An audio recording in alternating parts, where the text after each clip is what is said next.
dual screen action cameras like the GoPro Hero 11 seem to be the norm nowadays, with the big players offering colour displays both front and rear. Even the modular DJI Action 2 packs in a dual screen offering, and their latest, the Osmo Action 3, takes it a step further with a touch sensitive solution. If you're after something a little more wallet friendly though, this could be ideal. The SJ10 Pro dual screen.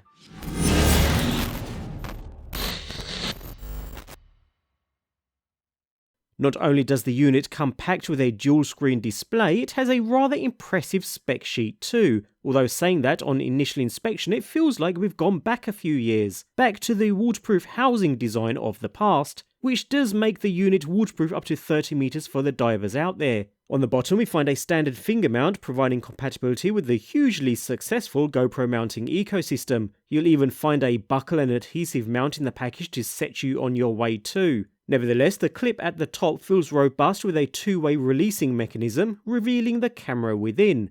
With the typical action camera matchbox type design that's become the norm nowadays, the SJ10 Pro feels solid and robust in the hand. In fact, even in this form, outside of the waterproof case, the entire body is still waterproof, albeit only to 5 meters, but perfectly adequate for surfing or other water-based activities. A frame housing is even included to make mounting even easier in such cases too. Behind the circular lens housing we have an Ambarella H22S85 chipset coupled with a Sony IMX377 image sensor, a solid combination, working together to provide video capture at up to 4K 60 resolution. And yes, the lens cover is removable too, so can be replaced if damaged, or even with ND filters, even though I haven't seen where to purchase replacements anywhere online just yet though. Otherwise, also on the front, just under a small indicator LED, is a 1.3-inch LCD colour display, which we'll come back to in just a moment, alongside the only microphone on the device in the bottom corner. On the side, a built-in speaker, and just beneath, a slide to open door revealing the unit's USB charge and sync port, as well as a memory card slot compatible with cards up to only 128GB in capacity though. Underneath we find a metal 1/4-inch 20 tripod thread, which is always a nice bonus, alongside another sliding door, opening to reveal the unit's removable 1300mAh battery, which is rated for around 80 minutes of usage when capturing at 4K 30. I like the added touches too, such as the sign showing the battery orientation, as well as the rubber-lined doors providing some waterproofing to the camera internals too. Anyways, up top, the only button on the entire device, sporting a nice tactile click when pressed, and on the back, a 2.33-inch touch-sensitive LCD display, which is pretty much the norm with action cameras of this size and shape.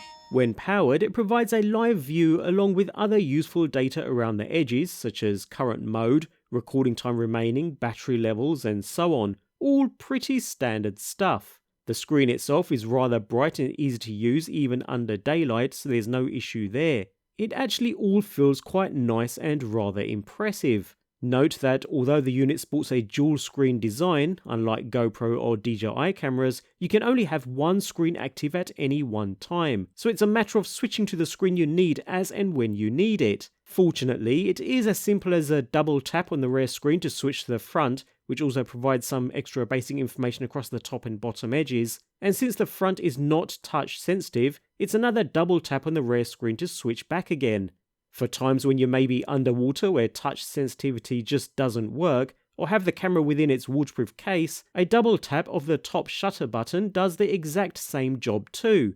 All in all then, we do really have a premium overall construction here, no complaints there at all. It feels solid, albeit slightly weighty, but I'd easily place the quality up there on par with the top level units from the likes of DJI or GoPro.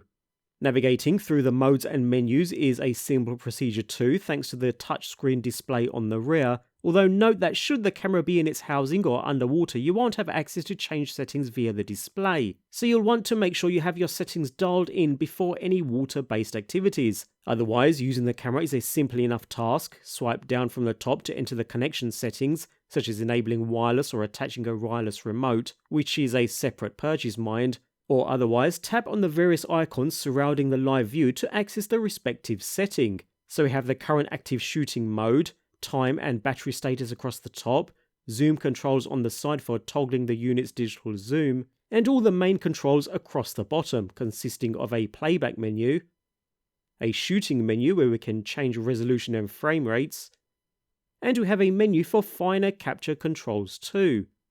Back at the main screen we have a settings menu for all the general camera options, and finally we can choose the shooting mode by tapping the middle icon or by swiping up from the bottom. Here we find all the typical capture modes including video, photo, time-lapse, even a car mode where the unit powers and records as soon as external power is detected, perfect for use as a vehicle dashcam. So all in all we have all the main action camera modes and settings we'd expect, even a built-in gyro with software stabilization too. The menu system is well structured and simple to use thanks to that touchscreen sensitivity. No issues there at all.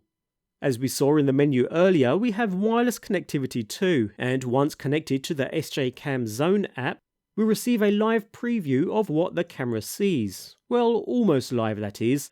There's noticeable lag between the camera and the app, which I wouldn't expect in this day and age, but for lining up your shot it does the job perfectly well. Nevertheless, we can use the app to switch between shooting modes, as well as enter the settings for each mode, and access all the general camera settings and options, quick and easy. Better still, you can even use the camera while connected to the app, so it's not a matter of one or the other, which is always handy. Even so, the lack of Bluetooth and using wireless only feels like a backward step, and it does feel a little flaky and unpredictable at times, with the connection occasionally freezing at random. On the whole it's okay, but I found I just skipped the app and just stuck to using the camera itself most, if not all of the time anyways. When it comes to video quality then, to be fair I was left a little underwhelmed. Now don't get me wrong, in well-lit conditions the SJ10 Pro isn't all that bad, although it does seem to have slightly lesser focal range, so objects may appear a little more distant than what they actually are. But otherwise colours are reasonably good, but I find it just lacks the sharpness of higher end models. Stabilization is only available at up to 30 frames per second at 4K, and is nowhere near as good as GoPro's Hypersmooth, DJI's Rocksteady, or even Insta360's Flow State. Those companies have stabilization nailed at this point, whereas SJCAM still clearly have a lot of ground to cover, with vibrations and the odd image flutter still commonly present. Exposure and dynamic range aren't much better I'm afraid, and can get a little annoying at times as it'll lose contrast in shaded areas. Talking of lighting conditions, capturing video under low light is a no-go, but most action cameras suffer from the same issue due to the small sensors packed into a tight physical frame. Video is full of artifacts and isn't as smooth as I would expect. All in all, performance is kind of mid-range. Anything more professional level and you'll want to look for a higher class camera, which to be fair, price-wise isn't too far off. All in all then, the SJ10 Pro is a nice little camera with good battery life even though it carries a dual screen display. That probably comes down to only one screen being active at any one time, which makes complete sense considering you'd only ever be looking at one in the first instance. The hardware itself feels robust, actually it feels quite premium to be fair, although the video quality does still fall short a little, especially at its current price point. This camera isn't exactly budget level, and saving up just a little bit more will land you something like the DJI Action 2 for instance, which has better stabilization, a richer feature set, and far superior video capture quality. If you can pick this camera up in a cheap sale and intend to use it only for general social media, then great. If not, then there are better alternatives out there.